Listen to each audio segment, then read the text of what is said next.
Les sonará este hombre, es el fundador de FTX, la plataforma de criptomonedas que quebró en noviembre. Una de las mayores quiebras de la historia que ha dejado a cientos de miles de personas sin su dinero. Pero FTX no fue la única empresa en caer.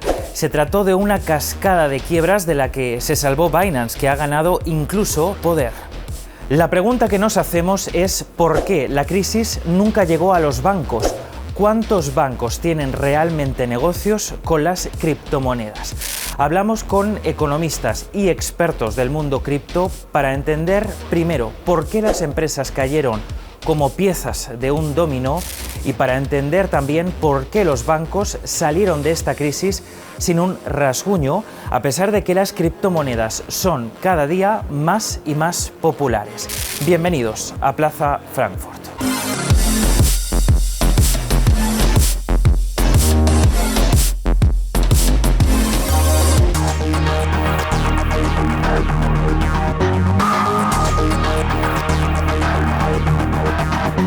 Llegó a tener una fortuna de 26.000 millones de dólares. Era uno de los hombres de oro del mundo cripto. Pero un artículo revelador de la web CoinDesk y la venta de activos que la empresa rival tenía en FTX alertaron a los clientes de que algo no iba bien.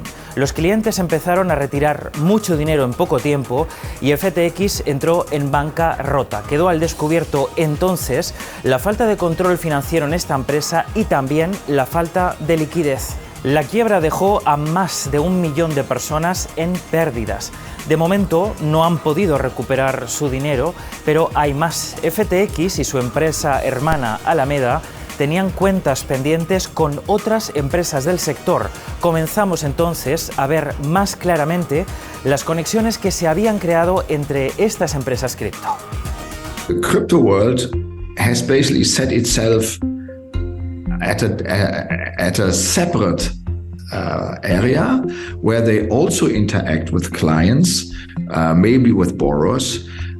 They also have lenders, but all among themselves. It's like a second network. Primero cayó Terra, después llegaron otras, Three Arrows Capital, Celsius, Genesis, Voyager y también FTX. Los inversores fueron asustándose poco a poco y sacando su dinero. Esa fue realmente la causa de las quiebras en cadena, pero se complicó porque estas empresas se habían hecho préstamos entre ellas.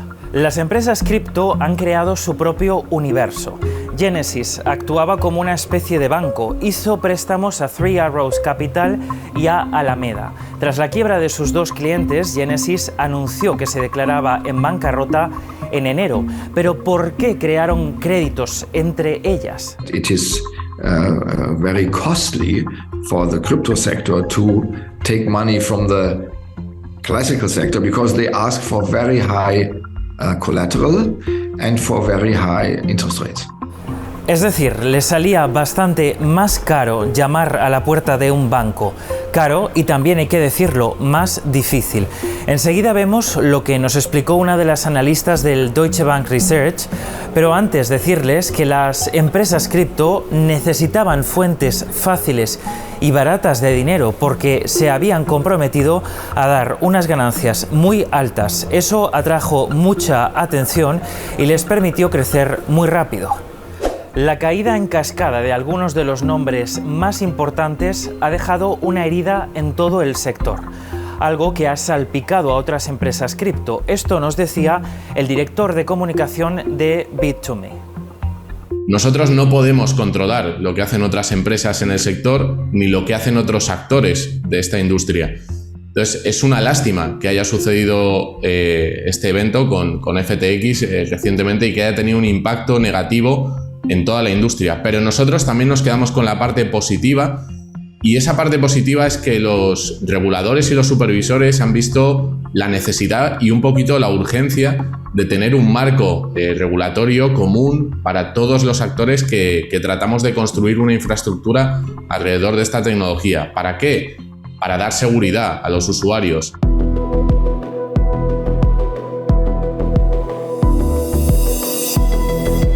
Las compañías cripto se apoyan entre ellas, como hemos visto, pero también, claro, tienen cuentas en los bancos. Signature es uno de esos bancos que tiene depósitos de empresas cripto. Según el banco, solo el 0,1% de sus depósitos pertenecen a la quebrada FTX y empresas hermanas. Y en torno a una cuarta parte de todos los depósitos del banco pertenecen a empresas del sector cripto. Son unos 23.000 millones de dólares en total. Así que nos preguntamos, ¿hay riesgo de contagio? ¿Hacen los bancos muchos negocios con empresas que puedan quebrar? The contagion risk within the crypto industry is significant, but between the crypto industry, not across the trade field and the crypto industry. And traditional banks, again, they haven't embraced the crypto market due to regulatory and reputational risk, as we just mentioned. And just to give you some number, the crypto makes up 0.01% of exposure for banks, which is very, very, very low, actually. Eso explicaría por qué la cadena de quiebras de criptoempresas no llegó al sistema bancario. Los bancos ven cómo sus clientes invierten en cripto y algunos ofrecen servicios como seguros, pero muy pocos invierten directamente en cripto o dan créditos utilizando el valor de criptomonedas como seguro de pago. Nos preguntamos si en El Salvador, primer país en aceptar el Bitcoin como divisa de curso legal, también es así. Lo que sí sabemos, o sea, lo que sí se puede evidenciar cuando uno ve estados financieros de los bancos, etcétera, es que los bancos salvadoreños no entraron en la dinámica de inversión en criptomonedas, ni en Bitcoin, ni ninguno de ese tipo. Así que es algo global. Solo el 0,01% del dinero de los bancos está expuesto a criptomonedas.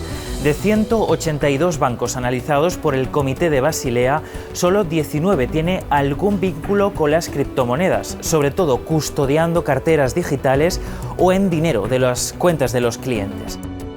Son bancos en su mayoría en América y después en Europa.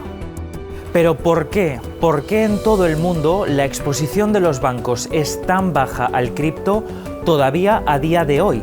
¿Por qué los bancos no se deciden a invertir en algún tipo de criptomoneda o stablecoin? First, it's very volatile. So when you are treasurers, when you are CFOs, it's very tricky to monitor how much you have in your bank account, given the volatility.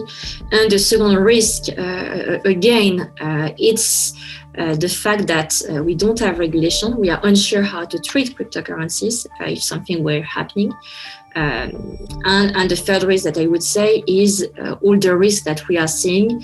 As we have seen in the media, some crypto exchange face risk associated with money laundering, cybersecurity.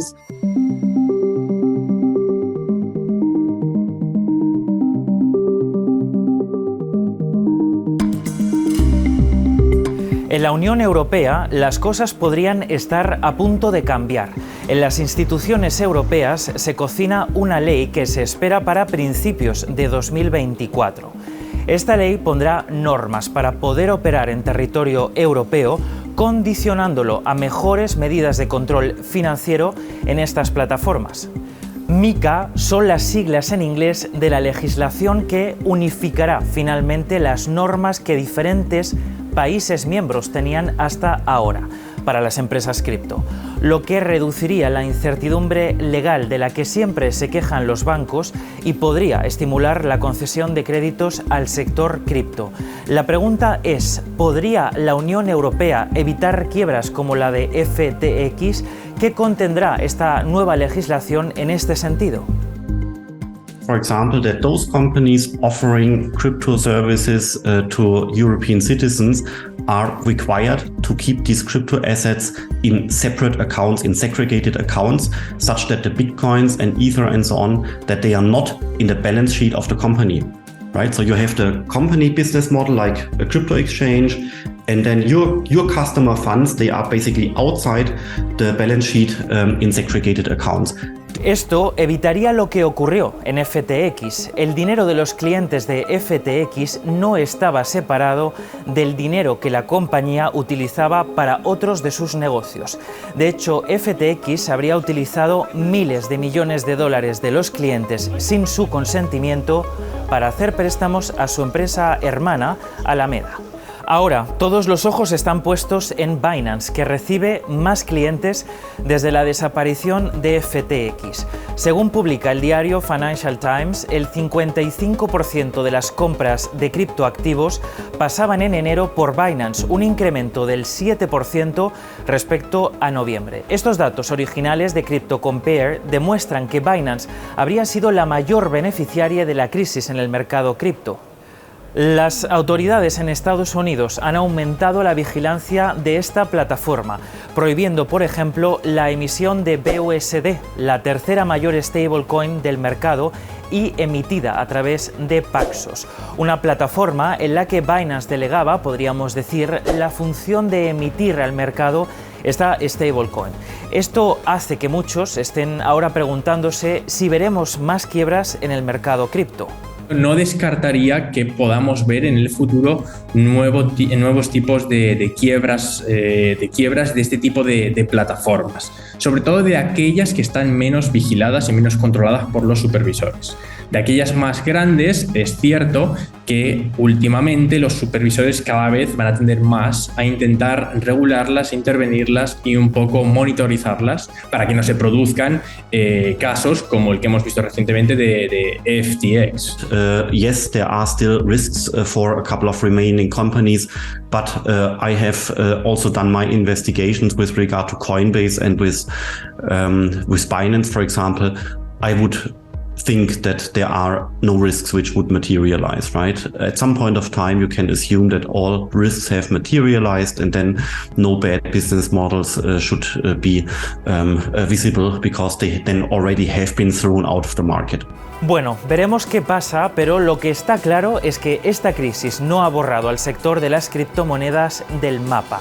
Sorprendentemente, Bitcoin vale ahora más que cuando quebró FTX y la criptomoneda de Ethereum se ha recuperado, subiendo un 30% respecto a cómo empezó el año. Hasta ahora, las empresas cripto no tenían muchas conexiones con los bancos y eso ha sido como un muro para frenar la cadena de quiebras en empresas cripto. Pero la distancia entre el mundo cripto y los bancos puede empezar a estrecharse conforme aparezcan nuevas normas y mejore la transparencia financiera en estas nuevas empresas.